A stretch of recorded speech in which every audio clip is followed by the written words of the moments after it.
Hello there, my friends. This is Lupia-Fugere of the Media Center, but I'm here with the rats. They just had a nice snack of veggie straws, so they're going to be happy to sit and relax and listen to the story I picked out for you with their help. One of my favorite stories called Library Mouse by Daniel Kirk. It is not quite a wraparound, but on the back of the dust jacket, you'll see him hiding out because Daniel's a quiet little mouse. I'm going to read you a little from the inside of the dust jacket, the part in the front where it tells you a little bit about what the book is about so that you can decide, I like this, or maybe next time. It's good to get a taste of the book. So Sam was a library mouse. His home was in a little hole in the wall behind the children's reference books, and he thought that life was very good indeed, for Sam loved to read. He read picture books and chapter books, biographies and poetry, ghost stories and mysteries. Did you hear that there, graders? He loves his mystery genre. Sam read so much that finally one day he decided to write a book himself. Sam shared his books with other library visitors by placing them on a bookshelf at night until there came a time when people wanted to meet this talented author. Whatever was Sam to do? Oh, goodness, because mice are kind of shy of human beings, so I don't know what's going to happen here. We'll have to read and find out. Library Mouse by Daniel Kirk.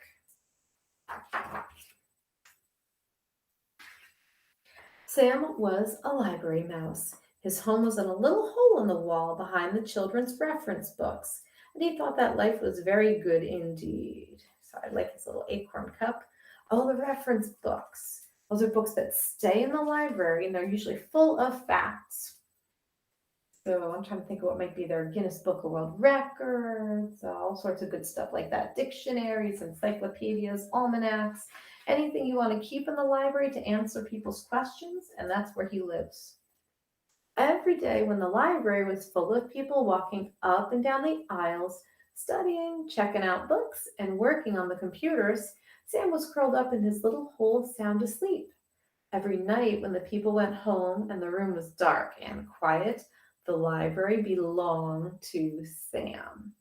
I think that's his favorite time. And every night, Sam read and he read and he read. Sam read picture books and chapter books. He read biographies and poetry, cookbooks and sports books, fairy tales and ghost stories, and mysteries by the dozen. We just read and read and read. We have a baseball almanac, some Einstein up there. I see a little philosophy, spooked, vegetables A to Z, word tales, creepy and crawly. Looks like a lot of fun. He just reads everything. Sam's mind was filled with facts and information and images of faraway places, and his imagination brimmed over with wonder and fantasy. One night, Sam decided it was time he wrote a book of his own. Wow. Sam is just doing everything. I see him in outer space and flying a plane, even in history with George Washington. Oh, he's an artist over here too. Okay, let's see what he writes. So Sam folded over some little squares of paper he took from the librarian's desk. That's where they go. To make the pages. Then he found a pencil that had rolled underneath a shelf and he began to write. Write what you know, Sam had read in a book about writing. So Sam wrote about being a mouse. He drew the pictures for his book by posing in his little mirror and then sketching what he saw. Awesome. He's the author, he's the illustrator. Look at him over there. How cute is he? I can't wait to hear this story. Sam worked very, very hard, and finally his first book was done. He called it Squeak, A Mouse's Life, and he wrote on the cover, Words and Pictures by Sam. So since the book is about his life story, you know where that goes, my friends. He went to the autobiography section of the library, and he tucked his first book onto the shelf. Then he went back to his little hole in the wall and waited. So there goes Squeak, and he's putting it next to, musical composer Schubert. We have Albert Schweitzer, Sequoia, Dr. Seuss, just to name a few. So it went into the S section because biographies are organized by the name of the person they're about. Subject. Oh my goodness, the next afternoon, sunlight streamed in through the library windows. What's this? Asked a girl whose teacher had sent her to the library to do a book report. I've never seen anything like this before, said the librarian, and she put Squeak, a mouse's life, on her desk. Later, she showed it to the other librarians, so you can see them reading it. And there's the little girl who found the book. How cute is that? A book. Sam decided to write another book. It was called The Lonely Cheese, and working on that book made him feel very hungry. It was a good thing he always found so many crumbs to eat by the trash basket in the hallway. When he finished the illustrations, Sam scurried to the picture book section and proudly placed his latest book on the shelf. Then he went back to his little hole in the wall and waited, waited for someone to read his book. Oh, look where his book went. The Lonely Cheese is by Super Hippo and The Big Fall. That does look like Humpty Dumpty. And the author is Egbert Shelton. Get it? Egbert Shelton? And sure enough, the next morning when sunlight streamed in through those library windows, what's this? Asked a little boy who was looking for a big book about trucks. It's another book by Sam, said the librarian. Just who is this Sam? She thought to herself as she put the lonely cheese on her desk. Later, she showed it to the children at story time. So, first, the librarians read the biography, and now the patrons, the children, are enjoying the stories. I love that other people are reading Sam's books, and I bet he's happy too.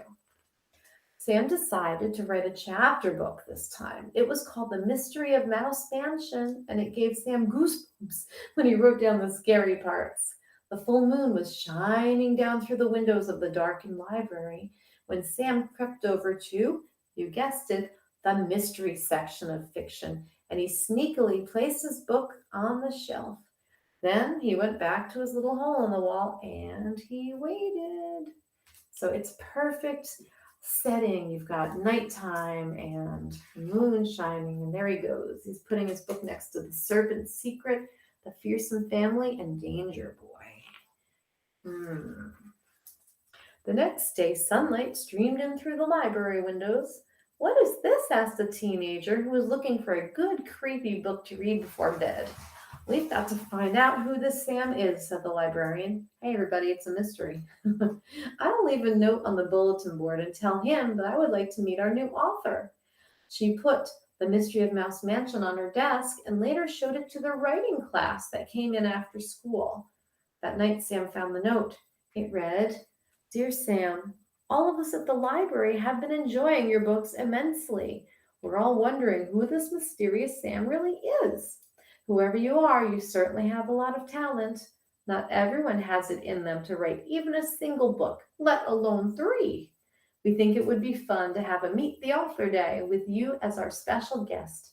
The children would love to hear you read your books and share some of your secrets for writing. Yours truly, Mrs. Forrester, head librarian. So this is exciting, but look at his little worried face. Oh, poor Sam. He doesn't know if he wants to meet the humans. It's scary. Oh, goodness. Sam felt very nervous. He was happy that the children at the library liked his books. He was flattered that they wanted to meet him. But mice, as a rule, are very shy when it comes to meeting people. Sam could not understand why people thought that writing and making up stories was so hard. If only they would try, they might find out that writing was really lots of fun. So Sam had an idea. He went to the librarian's desk and got some supplies. That's where they go. All night long he wrote and drew and snipped and folded and stapled his little rectangles of paper into mouse-sized books. Ooh, this is getting interesting. Here's Sam. He's got an idea. Oh, look at that.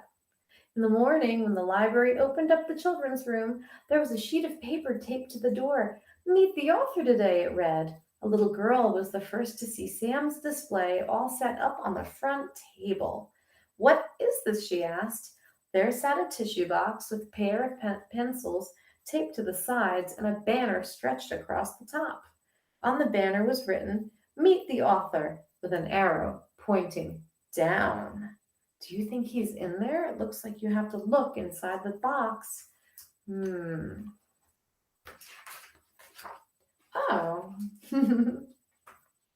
The girl bent over to look in that empty tissue box. Oh, she said in surprise, for there at the bottom of the box lay Sam's little mirror. And in the mirror, the little girl saw her own face smiling up at her. Me, she said, an author? Next to the mirror was a stack of tiny blank books and a pile of pencils that Sam had sharpened with his little teeth. Wow, that is super creative. I guess he just wants people to get started. That's how you learn to write books, right? Just jump in. All that day and for many more thereafter, people came to the little display to meet the author. Soon there was a whole shelf full of books written and illustrated by people who had never written a book before, telling stories that had never been told. Wow, so look at this beautiful writer's circle. And then here's the books they're writing. I see one called When I Grow Up by Adam, The Perfect Pet by Russell, Zip Zoom by Mike. I wonder if that's the boy who had the trucks before. I see The Smartest Dog by Maddie. I think I know a certain fourth grader who loves dogs. I have The Adventures of Me, ABC in the Library by Izzy, Last Summer by Arak, and IQ Jones, which sounds like a cool mystery, and just a few more. Sam was a library mouse. His home was in a little hole in the wall behind the children's reference books. All that night, Sam sat in his hole thinking and thinking about the next book he would write. Would it be a mystery, an adventure, a funny book, a true story? There were so many stories to tell. Aha, he thought, I'll just have to write one of each. So Sam picked up his pencil and got to work. And there he is, writing his next story. If you like the story, there are so many more in this series. We have The Library Mouse, A Friend's Tale, Library Mouse, A World to Explore, Library Mouse, A Museum Adventure, Library Mouse, Home Sweet Home, and it looks to be a Christmas story. Was The Night Before Christmas, featuring the Library Mouse. So I'll get those up real close. So you can find these at the public library. We have a few in our library. I will look and see if I can find them for you, friends, on Epic as well, or in Mac and Via, two places where we go to read ebooks until we can get to the library books in our school again soon. I hope you enjoyed Library Mouse by Daniel Kirk and visiting with Mrs. Lupia-Fugere and our reading rats, right, Scammers? And I will see you soon. I hope you have a great day and thank you for listening to the story. Bye, friends.